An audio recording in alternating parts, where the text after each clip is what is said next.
My guest today has a basic philosophy. You can state it in just 4 words. Athletes first, winning second. He is an internationally recognized sports psychologist. He's the founder and president of Human Kinetics Publishers, based in Champaign, Illinois. It's the world's largest publisher of books, journals, videos, and software in the sports and fitness field. He's known for creating the American Sport Education Program, the largest coaching education program in the U.S. He's also the author of Successful Coaching. It is the top-selling coaching book of all time. He has coached at the youth, high school, and collegiate levels, and today he still takes the field as a player for the Florida Legends, the country's most decorated senior softball team. I am very pleased to welcome to Illinois Pioneers, Rainer Martens. Thank you. Thank Pleasure you very to be much here. for being here. Well, I looked just a little bit at the coaching book, which is now in its 4th edition. Yes, That's 4th right? edition. And it has chapters on developing your coaching philosophy and selecting your coaching style, among other things. So tell me, what is your coaching style? Well, I think the style that we advocate for coaches is more of an interactive style rather than dictating or being a command style coach or being a very submissive type of coach that just throws out the ball and let them play. We want the coaches to be interacting with the players, providing direction, but not over-dominating the structure of the activity. And is that something, I'm sure that each individual who is a coach brings something of himself or herself, so they are who they are, but can you teach people to be, you must believe in the fact you can teach people to be better coaches. Yes, and I think coaches, new coaches that come to the sport often are trying to establish what their approach will be to coaching, and they often model themselves after some famous coach. Sometimes that model's not a very good model.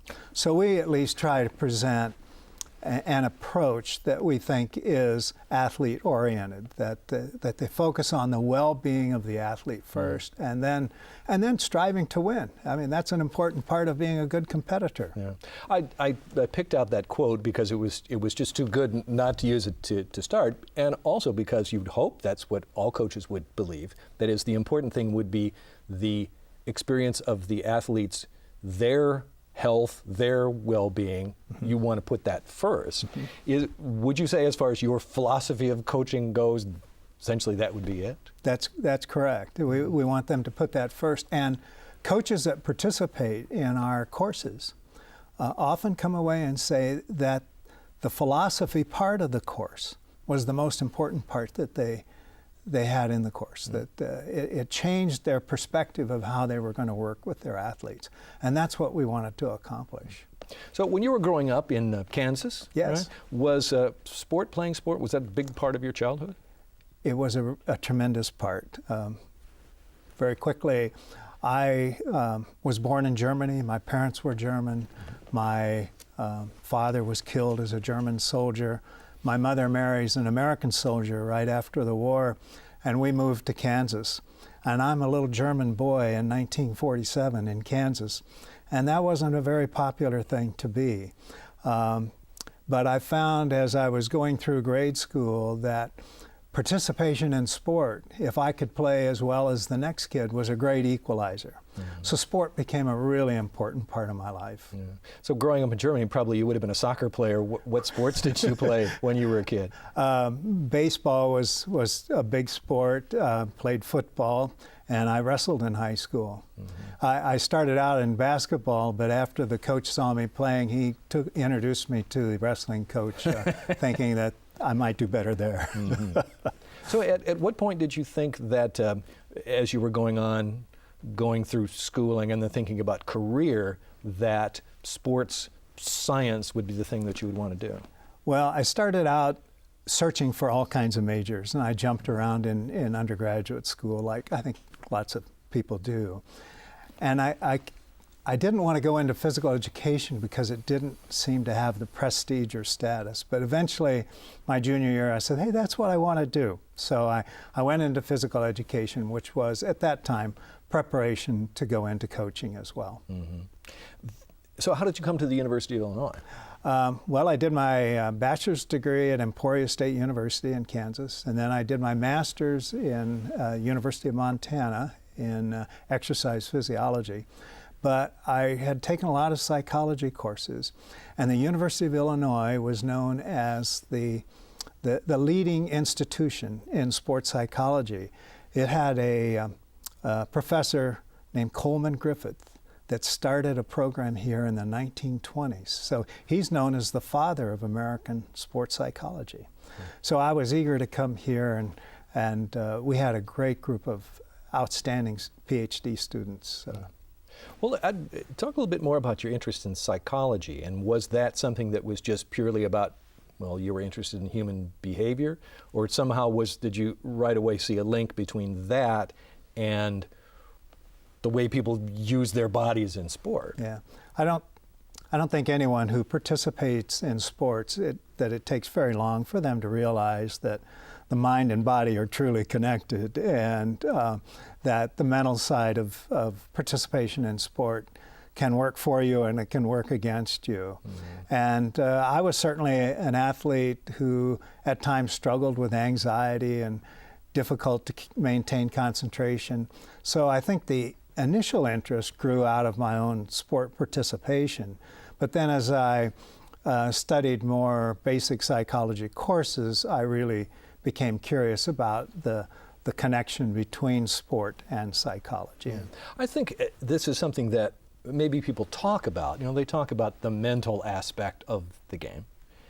And I think maybe I found myself thinking about it not too long ago, perhaps when I was watching the Winter Olympics. Mm. And somehow I was just thinking about how much really it is about what's going on up here, mm-hmm. even though we put so much emphasis on the body and what people are doing physically. Yeah. Today what's happening, sports psychologists around the country are being asked to work with particularly Olympic athletes, but high school, college athletes, and the physical coach, the coach that's teaching the skills and doing the physical training, focuses on those skills, and then the sports psychologist is teaching psychological skills like how to maintain good concentration, how to control emotions, and how to develop that psychic energy that gets you up to have that optimal performance. Yeah. I think that, I guess I have this idea that when you are an elite athlete, that's what's happened over the course of your training, is that you have done it so many times, you have spent so much time on that sport, that your body is almost doing it by itself. Mm-hmm. So when you say it's important to maintain concentration, what exactly does that mean? It depends a lot on the sport, but you have a sport like golf where you hit the ball, got to concentrate to do that correctly. And then you have this long period of walking to the ball where you can let your mind wander, or you can beat yourself up about that lousy shot, or you can be patting yourself on the back about a good shot. But then you have to focus all back down to that moment to hit the ball. Sports like basketball, where there's a lot of interaction going on, you have to maintain the concentration. Even though your body knows how to do the skill, the athlete is making a whole series of decisions continuously about the position that they're going to be in and reading what the opponents are doing. So the mental part of sports is just as big as the physical part. And I have heard, for example, with golfers, and maybe this is something that applies to amateur people who just play for fun, that what you're supposed to do, you go up to the tee, you're standing there, and you got your club before you swing. What you're supposed to do is think about the ball taking off, flying straight, going right at the pin. There's this thing about visualization. Exactly. And I wonder, now, does that actually work? Yes, it does. The problem is when people try to do it and they haven't practiced it very much, and they go out and they try to do it a couple times and they don't do it very well, they give up on it. But that's part of what I used to do with athletes, is ask them to practice these mental skills just with the same kind of tenacity that they practice their physical skills. And you'll be amazed that the amount of control that athletes will develop to image the skill that they're doing. And in fact, when we connect people to electronic probes to see what's going on in their brain is doing almost the same thing when they're imaging the skill as when they actually do the skill. Mm-hmm. So you can mentally rehearse a skill. Yeah. You worked as a sports psychologist for the U.S. Olympic ski team. This was like Correct. Late 70s, early 80s. Correct. And in fact, I think went with them to the Sarajevo Winter Olympics. Yes. And I think that I read that you had a little bit of a problem, at least initially, persuading them that you had something to offer because they thought, well, we know what psychologists are all about. Psychologists are for people who are having problems, and that's not me. Correct. How did you persuade them that you had something to offer? Yeah. Most people think of psychologists in the clinical mode, that you have abnormal behavior, and therefore, why am I talking to this guy that thinks I'm abnormal? The approach that really engages athletes is when you indicate that you're there to help them develop psychological skills, that they have superior physical skills, and now you want to help them to develop the psychological skills that match with the superior physical skills. I mean, just think about, I worked with the U.S. ski jumping team as part of that, and here you have a jumper who spent since he was 6 years old practicing this skill. He's on the Olympic team. He's now standing on top of a 90-meter jump. He's going to fly 400 plus feet through the air. And when he projects himself into the air, he's got about a 1 degree of tolerance. If he does it wrong, he's going to crash. And several billion people are watching him. I mean, that takes some indeed true concentration. I'm sure.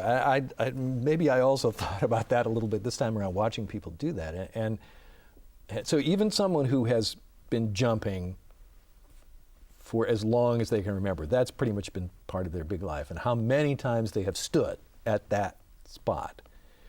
Still just a little bit of doubt creeps in when they're standing there and they're thinking, now I'm going to do what is this I'm going to do here? Yes. Exactly. And they haven't been at that spot. They've jumped many times. But this is the Olympics. This is what you've pointed to for most of your life. And you get 2 jumps to get it right. How do you help someone not to be so consumed with terror that they simply can't do it? They're not fearful about physical harm unless they've crashed recently, but their fear is about failure.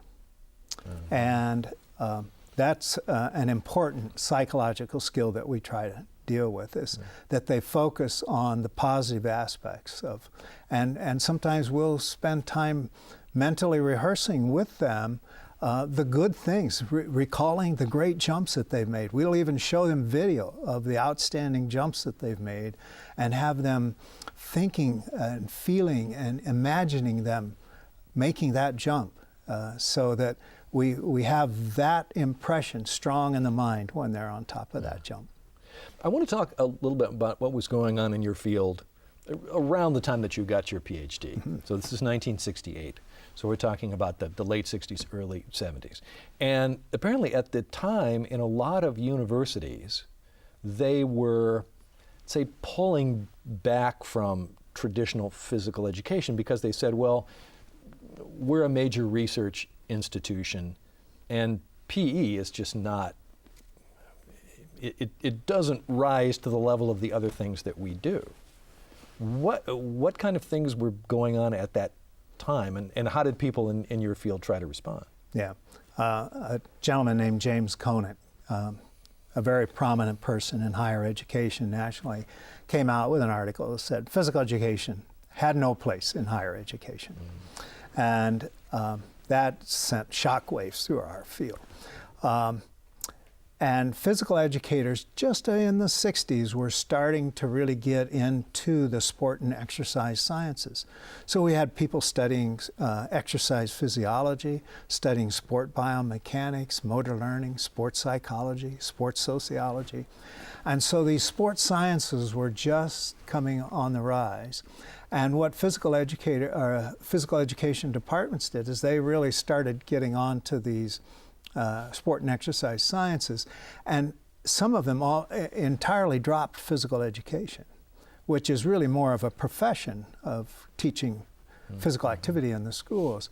So the sports sciences were rising and physical education was declining. Now some institutions created a physical education department for those who were going to learn to be teachers, and then they had a sport and exercise science department.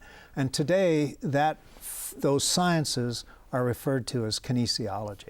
So as here at the University of Illinois, we have a kinesiology department. And that kinesiology is a relatively young field. I think the first, at least what I've read, was the first kinesiology department was 67, I think. It was in Canada. So it wasn't even in the United States. That's correct. The very first department. Right. It has, that's true. And we struggled with naming our field for a long time, but consensus is now that it's kinesiology, and more departments across the country are kinesiology. And our publishing company has really advocated kinesiology. We created the first textbook for introduction to kinesiology. Yeah. Well, that gives me a good opportunity to move over and talk a little bit about how you came to put together Human Kinetics, the publisher, which goes back to around this same time that we're talking about. And you can tell the story, but essentially what you did was you had some stuff you wanted to get published. Nobody would do it, so you said, all right, I'm going to do it. Tell the story. That's correct, yeah. Sports psychologists used to meet one day in front of a big conference. In 1973, I decided that we'd host a sports psychology conference separate, independent of any other group, here at the university out at Allerton Park. And we had about 150 sports psychologists come. And it was a really good conference. People were excited about it. And everyone recommended that we publish the papers. So my late wife and I put them together, and we sent it off to publishers, and they all rightfully rejected it.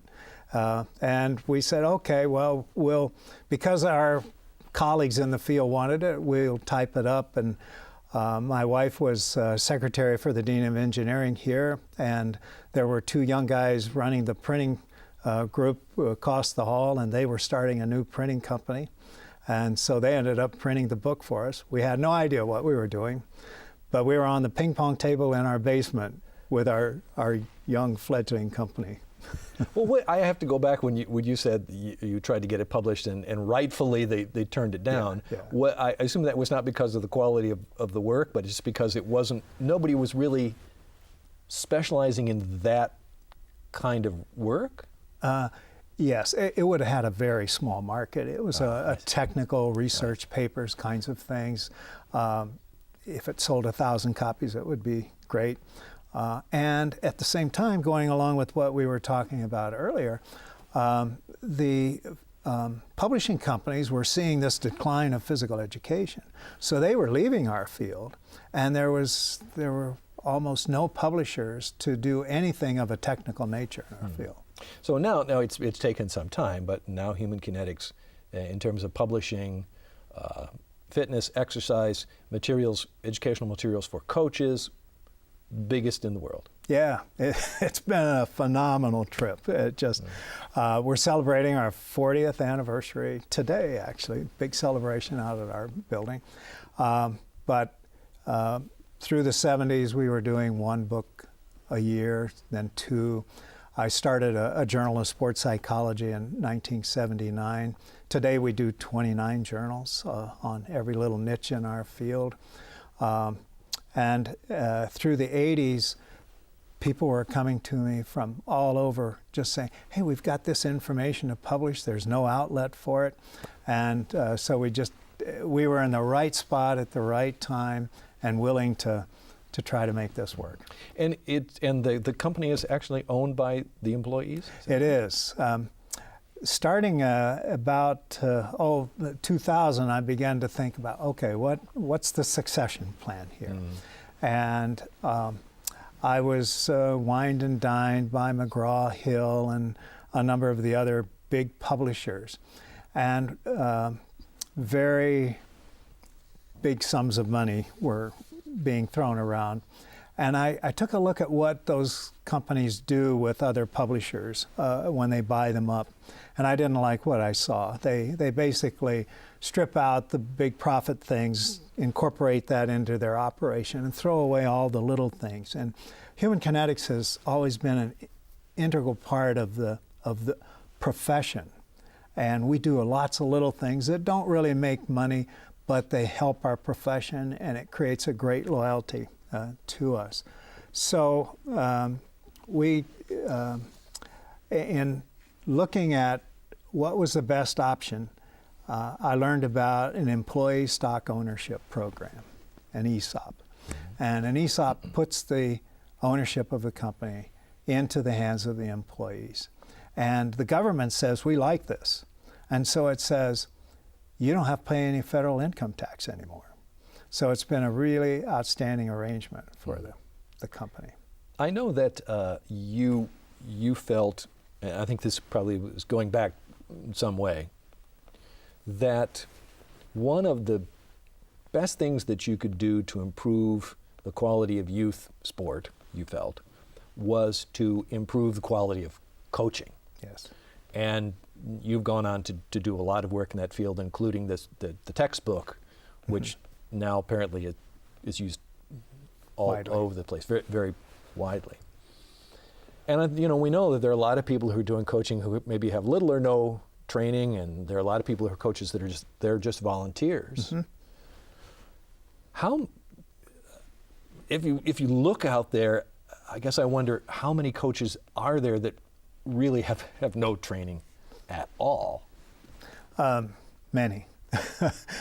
We estimate that there are over 3 million coaches in the United States, from the youth grassroots level programs to college coaches. And most of them learn to be a coach by having played the sport. And many feel that that's sufficient qualification for doing it. But that's changing gradually, not nearly as fast as I would have liked. But many state associations at the high school level now are requiring that coaches who are not teachers, but that are coaching as non-teachers, must complete at least a couple of courses. One often is using my textbook, Successful Coaching, and having a coaching principles course, and then a sport first aid course. We think that movement ought to be wider, and the assumption that because you're a good math teacher that you would also know how to coach is probably not a good assumption. We have pretty good evidence of that. So we think teacher coaches should also be educated to coach. Yeah. Well, we have to finish. Maybe just real quick, one other thing. Obviously, we know that in this country we have some issues with fitness. We have a lot of people that are probably heavier than it's good for them, and they're not very active. And various people, all the way up, including the First Lady, are really trying to encourage people to do that, to get out and do something. Get moving. How do you put that message across to people? Boy, that's a tough message. We do have an obesity crisis in this country. 67% of the population is overweight. So getting people to be physically active is really, really hard. And many professionals, many national organizations, the Center for Disease Control, the American College of Sports Medicine, everybody's working on this problem. Even at Human Kinetics, our publishing company, we've tried all kinds of things to reward individuals to be physically active. The single thing that we've found most effective is getting a buddy who will encourage you to go out and, okay, we're going to go walk every morning or go jogging, and that is the most effective thing. But it's our society is oriented towards being physically inactive, and it's going to be our greatest health challenge of the future. Well, there we will have to leave it. Thank you very much. My pleasure. Talking about this. We appreciate it. Thank you. And to you all, we say thanks very much for watching, and we hope that you will join us again next time for another edition of Illinois Pioneers.